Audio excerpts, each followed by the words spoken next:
everyone, welcome back to my channel and welcome to the new video. So in this video I'll be completing my backlog. Basically ज़्यादा मेरा भी backlog बना है chemistry में। I thought मैं देखती हूँ कि 8 आवर्स में कितने बैकलॉग क्लियर होते हैं। यहाँ पे अराउंड मेरा 2 घंटे का सेशन था, जिसमें मैंने पहले आधे घंटे टाइमर ही ऑन नहीं किया था।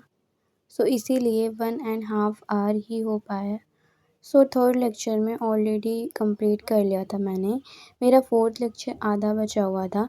बेसिकली वहाँ से मैंने अपना चैलेंज स्टार्ट किया एंड देन मेरे अदर सब्जेक्ट में एक भी बैकलॉग नहीं है। बॉटनी में थोड़ा कम है बट केमिस्ट्री में थोड़ा ज़्यादा है। आज मुझे सिर्फ़ और सिर्फ केमिस्ट्री का बैकलॉग ही कंप्लीट करना है। और पी और बीच में मैंने 2 आवर्स का ब्रेक भी लिया एंड मैं दोबारा से 11 AM दूसरे सेशन के लिए पढ़ने बैठ गई, जहाँ पे केमिस्ट्री का 5th लेक्चर मैं ले रही थी। बाय द वे यहाँ पे मेरा दूसरा सेशन कंप्लीट होता है। बीच में मैंने थोड़ा सा ब्रेक लिया।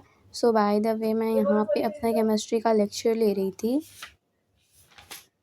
एंड सर ने फिर क्लास 5th के, क्लास 6th 7th 8th के मैथ के कॉन्सेप्ट क्लियर करवा दिए थे। मेरी नोटबुक 11th की लग ही नहीं रही थी, यानी कि 11th केमिस्ट्री नहीं लग रही थी, जैसे लग रहा था वो मैथमेटिक्स है। तो मैंने बहुत सारी गलतियाँ की, फिर मैंने उसे सीखा भी, मैंने रिपीट किया एंड मैंने बहुत बार उसे प्रैक्टिस की एंड फिर जाके थोड़ा सा कॉन्सेप्ट क्लियर हुआ। बायो का लेक्चर होता तो इजी होता, जस्ट हमें समझना होता एंड राइट करना होता, क्योंकि केमिस्ट्री का खुद से सॉल्व करना होता है। सर ने बहुत फ़नी वे में पढ़ाया एंड बाय द वे इतनी गर्मी लग रही थी, मैंने फ़ैन भी ऑन कर लिया। ये था मेरा छोटा सा फ़ैन एंड हम लोग नींबू पानी पी रहे थे, यानी कि मैं और मेरा भाई। इतना लड़ने लगे हम लोग, सो क्यूट। उसके बाद मैं दोबारा से पढ़ने बैठ गई।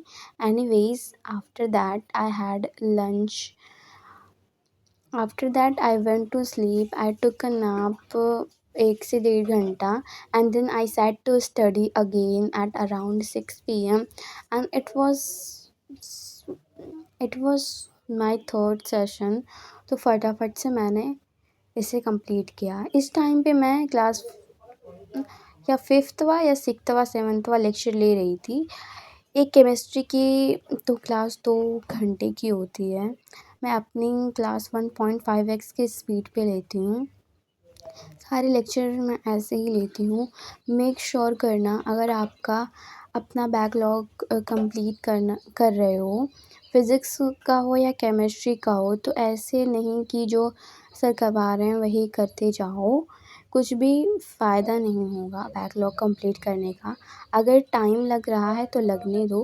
बैकलॉग कंप्लीट करने का मतलब ये नहीं होता कि तुम लेक्चर्स पे लेक्चर्स देखे जा रहे हो, बल्कि बैकलॉग कंप्लीट करने का मतलब ये होता है कि तुम अपने पिछले कॉन्सेप्ट को क्लियर कर रहे होते हो। एनीवेज़ जो स्टिकी नोट्स मैं लेके आई थी उसे मैं अभी यूज़ कर रही हूँ। बाय द वे मैंने उसे उल्टा लगा दिया था, जो मैं अपने हिसाब से कर रही हूँ वही मैं बता रही हूँ, मैं कोई फ़ालतू का ज्ञान नहीं दे रही हूँ। खैर ये वीडियो बहुत पुराना है, अब तो ये चैप्टर ख़त्म भी हो चुका है और मैंने भी ख़त्म कर लिया है। ये मेरा बहुत पुराना है एंड मैंने अब मेरे पास कोई ऐसे कंटेंट नहीं बचा था जिसे मैं अपलोड करूँ, तो मैं ऐसे पुराने वीडियोज़ को मतलब क्लिप्स को उठा के उसको जोड़ के एंड अभी मैं वॉइस ओवर कर रही हूँ। मैं इसे कल या परसों में अपलोड कर दूँगी। और मैंने थोड़ा सा ब्रेक लिया, मैंने ब्रेक में बिस्किट खाया एंड थोड़ा चिल किया, फिर अगेन पढ़ने में बैठ गई थी। मैं यहाँ पे मोल कॉन्सेप्ट पढ़ रही थी और मेरा भी लेक्चर अभी मैं कंप्लीट ही कर रही थी। यहाँ पे आई थिंक मेरा 4th सेशन चल रहा था और मैं अच्छे से कर रही थी। और याद रखो कि 11th हार्ड नहीं है। अगर तुम कंसिस्टेंसी से पढ़ रहे हो, तुम रोज़ पढ़ रहे हो, तो ये कुछ भी हार्ड नहीं है। तुम खुद पे कॉन्फिडेंस रखो, मेहनत करो, सब हो जाएगा। एनीवेज़ मैं यहाँ पे अपने 8 आवर्स का जो चैलेंज था उसे मैं पूरा करने में कामयाब रही। ये सारी मैंने किया कंप्लीट। उसके बाद आई हैड माय डिनर उसके बाद मैं फिर थोड़ा चिल करने का मन कर रहा था, तो फिर मैं बाहर चली गई थी। ये उसके बाद के क्लिप्स हैं। उसके बाद मैंने आज थोड़ा कुछ ख़ास नहीं पढ़ा, बस हाँ, मेरा चैप्टर कंप्लीट हो गया है। चैप्टर कंप्लीट नहीं हो गया, मेरे बैकलॉग्स कंप्लीट हो गए हैं। चैप्टर तो मेरा अब कम